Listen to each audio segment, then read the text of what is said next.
I honestly have not been in a store to grocery shop in a minute. I am definitely a pick up the groceries type of girl. Everything's so pretty, so colorful today.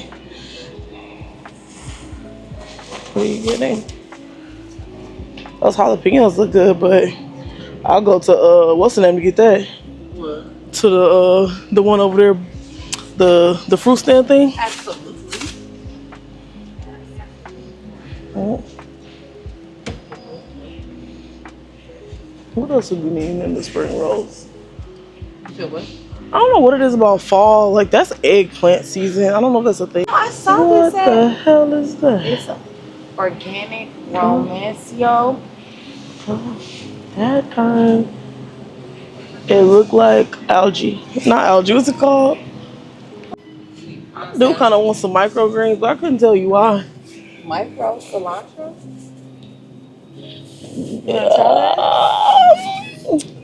No. It's upside down. What is it? It's like, what does that mean?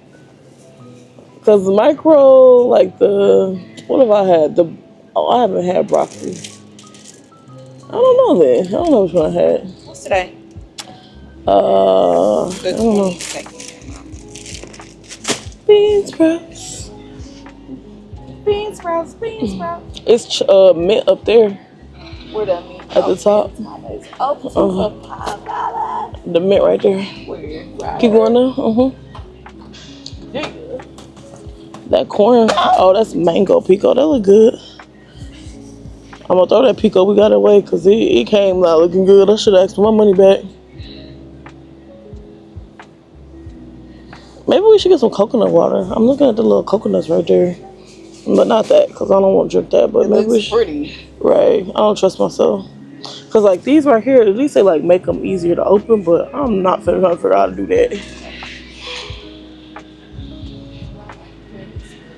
No, because that's exactly what the ones that I gotta look like. That's all we gotta. I really want something like right now. I know. That's not gonna be it. This one looks good. Better. No, it doesn't. Looks better. No, it doesn't. I was just keeping it real with you. Oh, they're gonna beets right here. You can get them. I thought they had to be frozen. That's what I guess. go out in 2 days. It looked like it went out 2 days ago. What else we need? I am surprised I don't see more people doing is making birria ground beef style. Like birria in the Instant Pot is something I make all the time, but it's really just like meat and sauce. So I get my dried chilies and everything, and I make the sauce the same way you would if you were gonna make it in the Instant Pot or anything. And I just take that sauce and I put it over some ground beef that I cooked up, and I cook it with some onions and some garlic just for some more flavor. So yeah, I'm just gonna soften the onions and then cook the garlic until it's like fragrant on top. I could have added the seasonings into the sauce mixture, but I felt like that didn't really make any sense. So I'm just gonna season it like you would regularly do ground beef and let those cook in while I'm getting it combined with the onions and everything. And for these seasonings, everything will be in the bio. You can find all of my recipes on my Substack. If you ever see something and you're like, hey, I didn't see this on your Substack, just leave me a comment and I'll make sure I make it available, because sometimes I think that I've sent it out and I forget to schedule. So yeah, help me out there. But anyway, I'm not measuring any of these seasonings. Just go with your heart. If there's anything I have listed that you really don't want in yours, leave it out. It'll be perfectly fine, because you cook for your taste buds, not anybody else's. So yeah, with this I'm actually gonna add in some refried beans as well, because I always have beans with my any type of tacos. So I just put them straight in there because they were gonna be in there anyway. Then just dump that sauce right on top. And since I did add the liquid that I boiled it in to get it blended, I'm going to make sure that I cook some of that water off so that we can really intensify the flavor that's going to be in the sauce. And after about maybe like 10 to 20 minutes of stirring and letting that water cook off, you have this amazing beef birria, well, ground beef birria. Let me be specific. And I topped it with some cheese because we love a good old cheese pull. You see how much of this I made. I am definitely going to have to freeze half of this, and I'm still going to have a ton left. So this is great for meal prep because you're never going to run out of this, I'm sure. Now, we're also going to be realistic because not every time we need to prep something, we're going to remember to do the prep early in advance, like days and stuff. I did this all earlier in the day, right after I had breakfast, and this was going to be dinner. So I have some chicken thighs here, and I'm going to get these seasoned. They're already cleaned. I'm going to get these seasoned up, and I'm going for nothing specific, but definitely Asian flavors. So I don't really know what to call this. I got some gochugaru over here. I think I have some gochujang too. I don't know why I need both, but I like them. So yeah, I have my clean chicken, and I love Tabitha Brown seasoning, so I'm always gonna have them. They're salt free. I like to use all salt-free seasoning so that I can control how much salt I'm putting into the food. So I'm just gonna dump and go. Like, I really don't have any rhyme or reason. Again, I will list what I included. I'll give you some rough measurements, but baby, I'm so sorry, I do not know exactly what the measurements are, because at no point do I ever grab a teaspoon or a tablespoon to figure out what I did, because I'm definitely not going to do it again the second time. So this is where you just season with your heart, okay? It's going to be just fine. And since I'm feeling a little frisky, I decided that I was going to marinate some shrimp as well. So these are also clean shrimp, and I'm just drying them off because you really want that seasoning to stick. You don't want it to just be all slimy with that water. So I'm really going to take my time and make sure these are completely dry. And yes, I'm actually going to leave in the entire process because this is not a step that you want to skip. You want to make sure those shrimp are super dry. You can tell that my napkin at the bottom is already like pretty wet, but while I'm sitting here drying these, that top napkin is getting really wet as well, and that's just gonna ruin the taste of your shrimp. So I'm just gonna get these off this napkin, and I'm gonna continue to dry them after I get them off the napkin. And I feel like that's one of those steps that somebody's gonna watch this and go, this is why I don't cook. Is it really that much? I don't know. Sometimes I do feel like I be doing too much in the kitchen. Y'all gotta tell me, hey girl, slow down. I don't want to do all that. You can let me know. I'm your home girl. I just want you to eat good.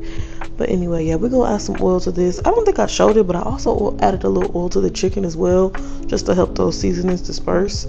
So I'm gonna go ahead and season these shrimp pretty much the same way. Everything I have out, I'm just gonna dump, and we're gonna let these sit, just like we're gonna let this chicken sit.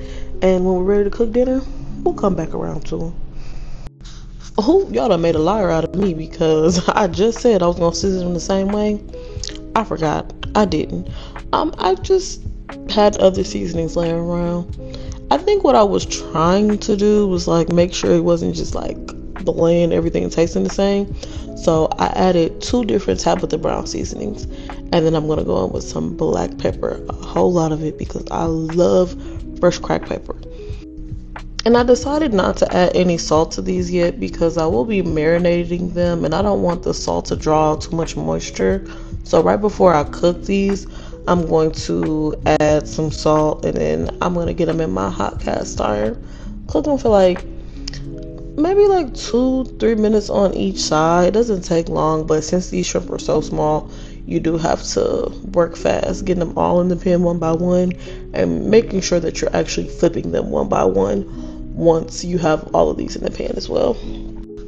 I don't know, what would y'all have this with? Because I could have just had rice and vegetables, I guess, but I had to make my life harder, and I decided to make peanut noodles. And I've never done it with the PB powder before. I don't know if this is PB Fit, PB2, one of those two. I never used that for this before, so I decided we're gonna cut some more calories and not use the standard peanut butter. So I'm gonna go in with whatever seasonings I think would go in here. Of course, I need some more gochugaru because I can't get enough of it. But yeah, I put most of my dry seasonings first, and then for my wet seasonings, that would be this is the Japanese barbecue sauce and some hoisin sauce. Got a little sriracha over there. That one is hot. I don't need to add too much of that. But I wanted to add these before I started adding the water because I didn't want to make it too liquidy once I was like almost finished. And while I might seem like I really know what I'm doing, I really am making this up as I go. So when I started stirring this, I was like, ooh, this might not have been the smartest idea because all this is clumping together. But with a little elbow grease, it did come together. It came together very slowly, but it did come together. So I was just like adding a little bit more of the seasoning because I didn't want to ruin it with water right away. But if I'm being for real, you really couldn't taste everything until the water got added. So season carefully if you're gonna do this part, okay? And yes, I do feel like you should do this part, especially since I've gone through the trouble of doing all the trial and error, because it took me a second. I had to keep going in my cabinets, finding stuff, adding stuff. I have the wrong soy sauce here, mind you. Don't use this one. Use the regular one. I didn't even know there were different soy sauces. But the brand I usually get apparently is not sold at H Mart anymore. So I added some of the soy sauce.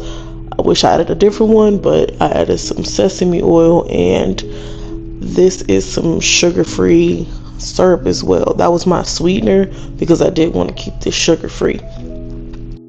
And after all of those trials and tribulations, I finally got the sauce to pretty decent consistency. Doing this a second time, I will be able to do this a lot faster. I just didn't know what I needed to add, but now that I know, it'll be perfect.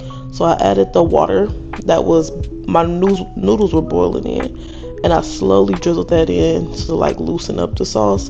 And we use that water because for one, it's already there and it's starchy, so we're just gonna slowly get that in there.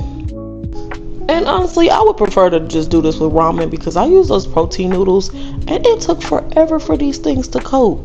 It's like the sauce was just repelling left and right.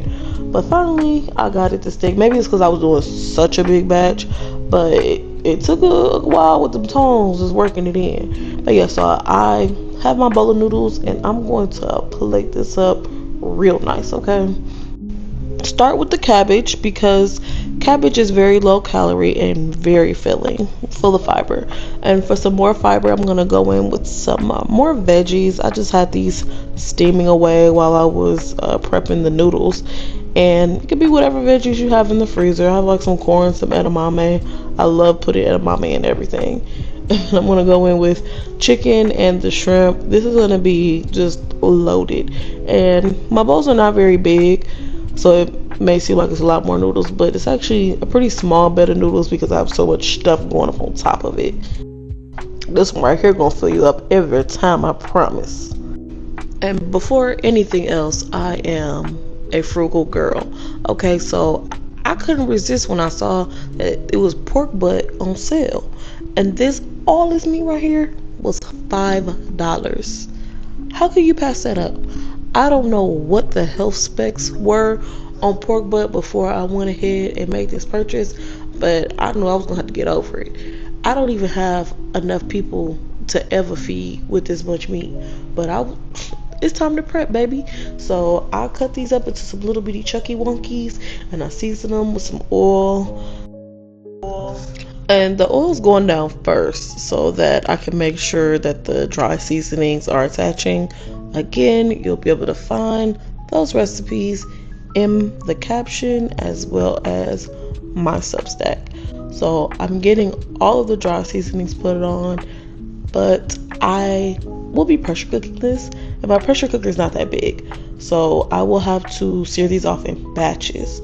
So I'm just taking my time because I know these are gonna sit and have a little time to get that seasoning to it here. Yeah, so here's my pressure cooker. I got a little bit of oil. It's already on the saute function and warmed up. So I'm gonna drop the meat in. Not too crowded, but I didn't want to take all day.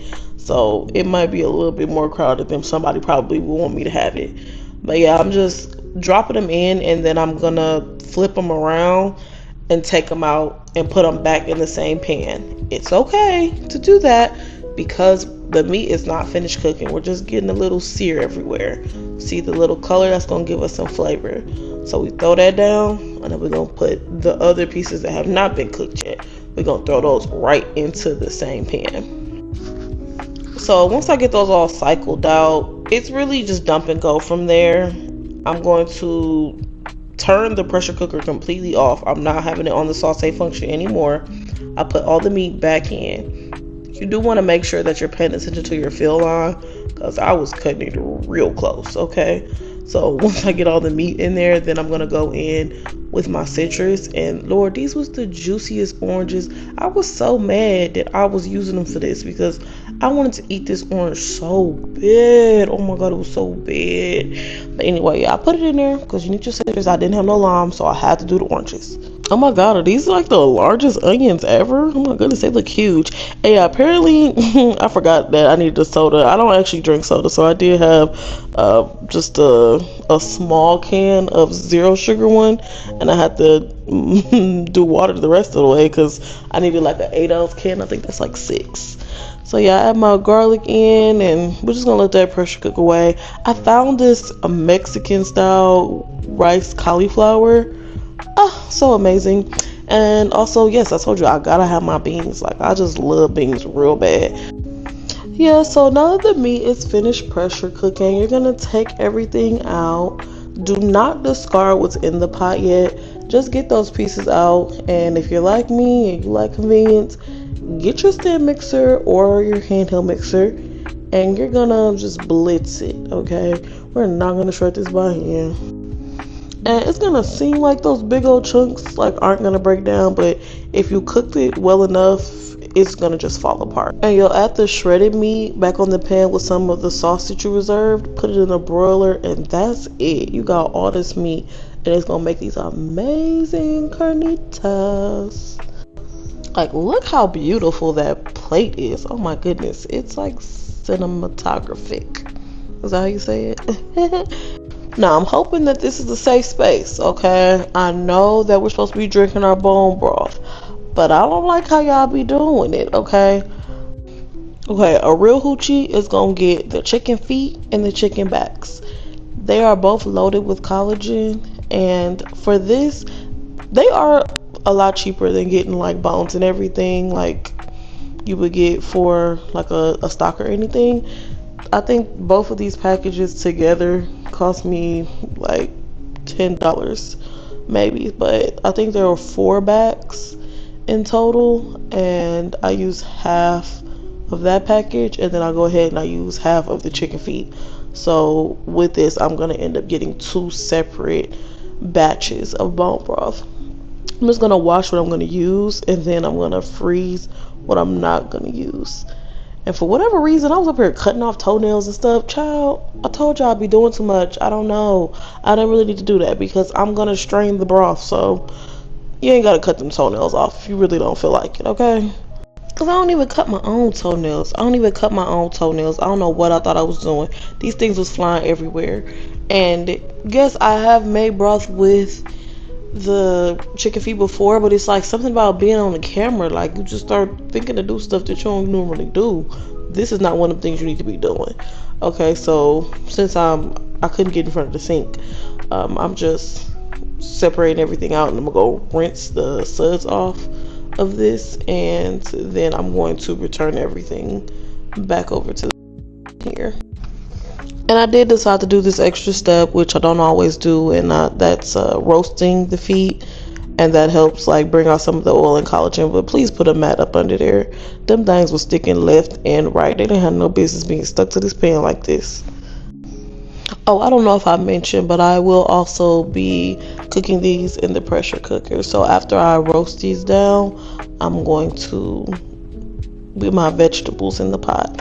This is a clean out the fridge situation here. I got some old ugly celery, some carrots I found that were still in the bag. They didn't stink, so I put those in there too. And that's what I'm saying. Like, why don't we just make the bone broth as if it is like a chicken soup?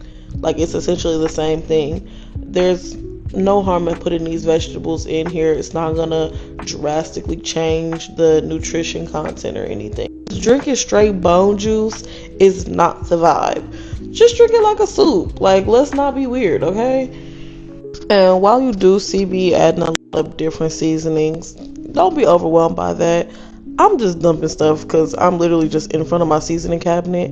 But essentially, what I do as my just rule of thumb is to make my bone broth the way I would be making pho, because pho is essentially a bone broth, right?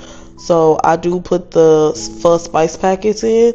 I have this one I really don't care for, so I'm gonna dump this one in, but I'm also going in with some more of the seasonings that I want to be highlighted. Like, I put my cinnamon stick in there, my bay leaf, some more cloves and everything. And yeah, I just top that with some water. There's no measurements to any of this for real. Like, if anything you really don't need measurements for, is this one. You're gonna fill the water to the max fill line, and we're gonna pressure cook this for as long as I can. I've learned that the longer is the better. So pressure cook it for maybe an hour or two to really extract all those flavors, and that's how you get that really gelatinous broth. Because who doesn't want to wake up in the morning and just get a warm hug from a cup of pho? You feel what I'm saying, right?